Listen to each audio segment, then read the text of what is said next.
Hey everyone, welcome back to another war video. I just realized I did not update that war number from 3 to 6, but we are facing TCN in this war. Um, so that means I probably haven't updated it in a while, that title slide. Anyway, today our main people that we're bringing are Ant-Man and Shield. This is a very important war because we're undefeated at this point, and TCN is a very tough competitor. We're number 2 overall in Masters, so and TCN is number 1. So anyway, I'm taking Chi in here. She's a really good one for spiked armor and for any opponent that's going to be putting debuffs on you, which Spider Ham can do. The tactic here that my planner gave me was to, basically hit into Ham, and then as soon as I get an SP1, throw it. Because Ham will build up his spider nonsense charges, which then allow him to, or give him a greater chance to evade and then apply power stings to you. And it's based off of your power level. So the more power you have, the more he's going to ramp. So you want to dump your power as quickly as possible. So that fight went perfectly. Another thing, Chi also like regens based off her sig ability, I think, a certain amount of direct damage or physical damage that she takes. So there's like a spiked thorns or something node there that also makes her good for it. So next we're going to use Ant-Man, and we're going to take on this jack-o'-lantern. So I'm just picking my buffs here, and nothing really too concerning about this. Jack is still pretty new, and so sometimes dexing his specials, even though they don't completely cross the screen, you're going to see that I block a lot to play it safe. But the thing I really like, again, bringing Ant-Man, is that he's debuff immune. So even if I don't have a slow up, I don't have to worry about a dex buff that's going to trigger the unstoppable with the sugar pill tactic. So yeah, so here I am just blocking. When Ant-Man glances while blocking, and he's got his oh gosh, what is that buff that he has that causes you to glance? But anyway, I think there's a percentage chance that you can get more fatigue debuffs, which then allows you to convert more fatigue debuffs into poisons. So yeah. So anyway, again, another fight with Ant-Man, not an issue at all. So that was path 6, section 1, and now we're going to move over to path 2. This is going to be a America Chavez and a Domino, and we're going to be taking Ant-Man for both. The reason for Ant-Man and Domino, well, I don't have anyone else that would be good for Domino on that fight, but I believe that his debuffs that from Decay also reduce the amount of energy damage you take when Domino fails an ability, which she will do.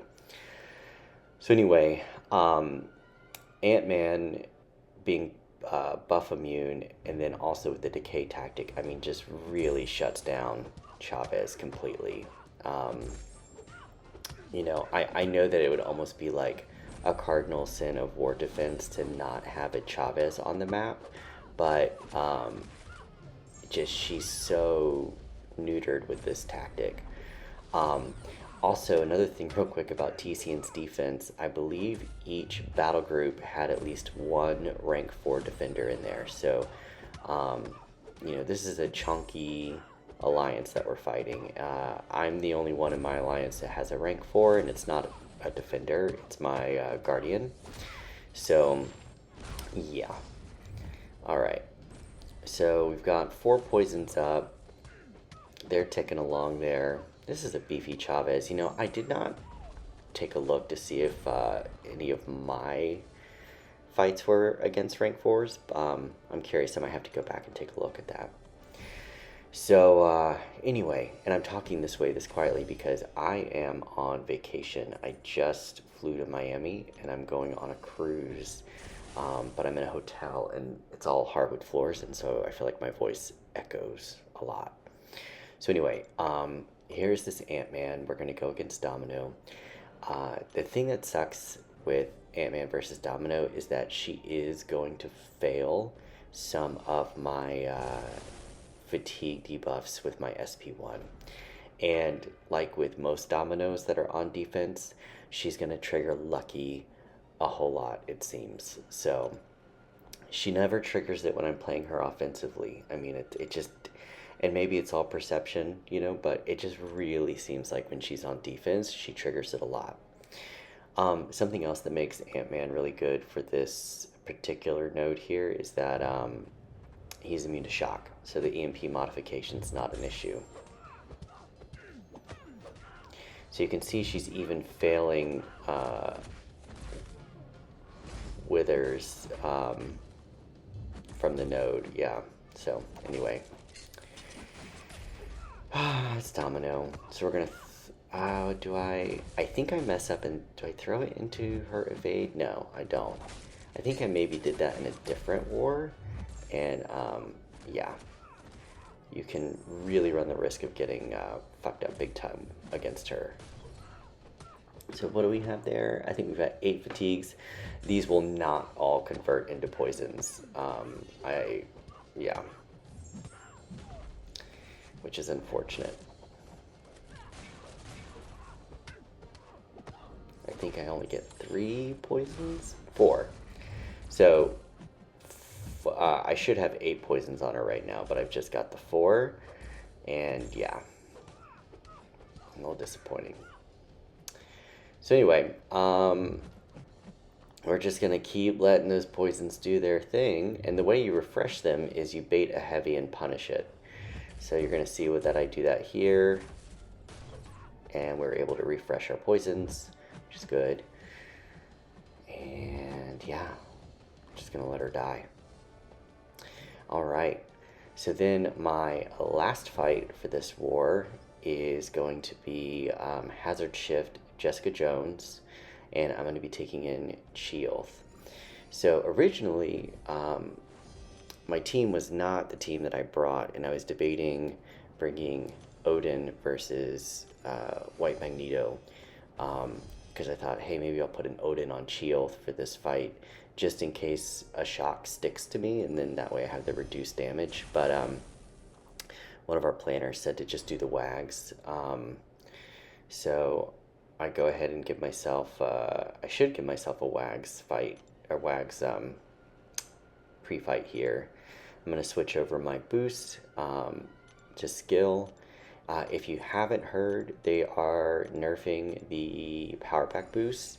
So Vega has a video about that. Go over to his channel and watch, and it talks about how they're adjusting those power backs. No, I did give myself a pre-fight. Okay. All right. So the other thing that I want to do is I want to throw SP1s because I want to have my grit up in case she ramps and starts to get unstoppable. The other tricky thing with this fight is that she has the, I think it's Conflictor, where she is going to get a bunch of power whenever I throw a debuff, and my mediums are going to put bleeds on her. So, but I got to make sure I keep getting my cleanse charges so I can keep her investigation numbers down so she does not ramp up.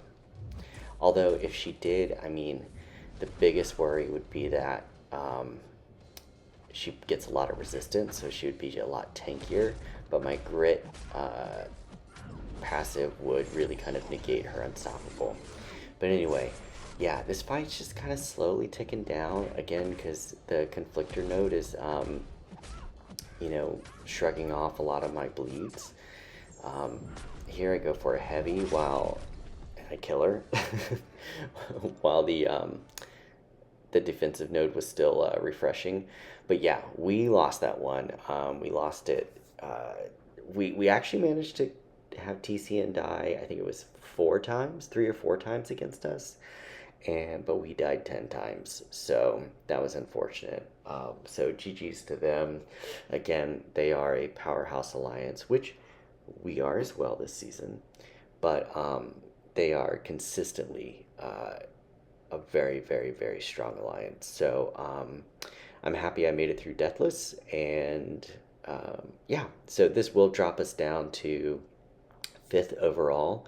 So when you look at war rankings, you've got your 3 podium spots, and then you go into the next Masters bracket, which is 4 through 10, and we're the second one, so second in that grouping, but 5th overall.